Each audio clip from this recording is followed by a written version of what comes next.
I'm in a season of isolation. I've been in it for quite some time, where I've had everybody leave me, friends, relatives, everyone.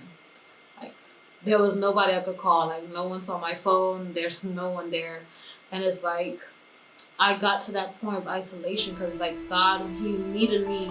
He needed all of my attention on Him. My sister was pushing me to pray. She was pushing me.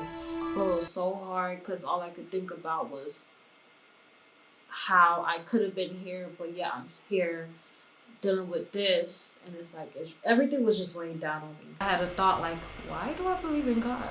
Like, but in reality, not only is it because of what I was grown up on, but like I've also been in situations where I had no one to lean on, and that was the only person I could even think to lean on from what I know. And one of my goals, of course, is to follow God and choose the right path. I want to go to Him perfect, but He wants us just as we are. Like, He wants us broken. He wants us, on doing things that we know we shouldn't be doing, but like He wants us exactly how we are. He doesn't want us perfect because that's what He'll be molding us into. A struggle I dealt with and sort of still dealing with is finding love in the wrong places. Finding love in the wrong places. I've dealt with people that I know I shouldn't have, and I place myself in situations I shouldn't have because I'm searching for something that they can't give me. Like, I'm a person, I don't blame people because I can honestly say I've played parts in my life and also other people's lives where it wasn't good.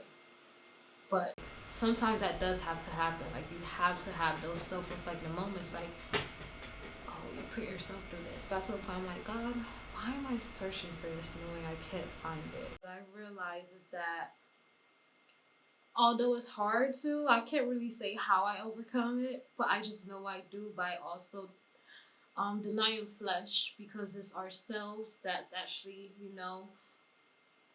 doing that and falling into that temptation. So it's like I have to deny my flesh and know that, okay, I cannot do this. It's not right. But don't beat yourself up if you do fall for it. I've done that. It's not good.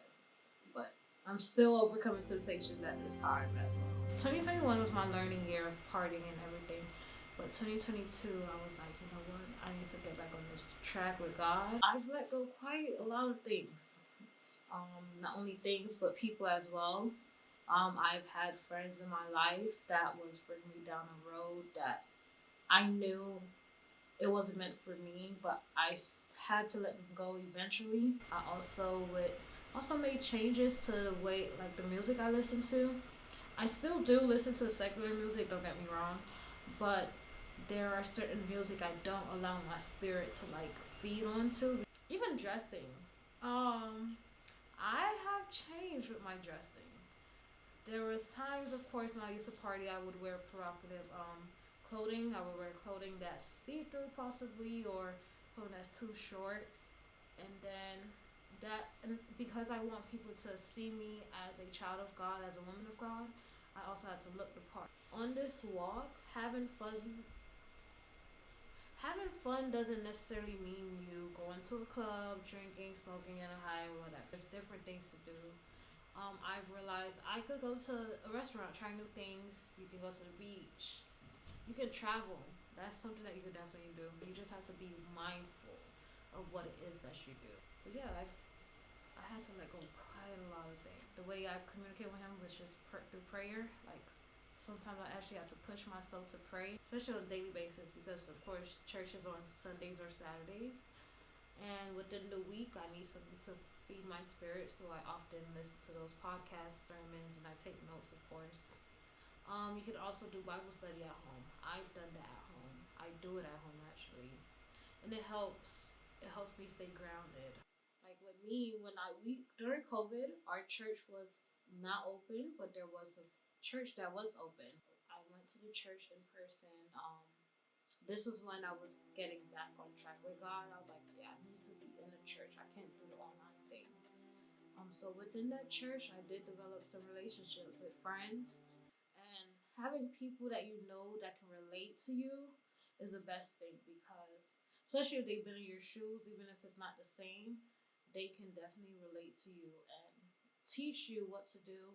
But also, you have to remember it is your own road that you have to journey on, and it's not going to be the same. Don't try to be perfect, because I'm not. I'll tell you, I sinned today and I sinned yesterday.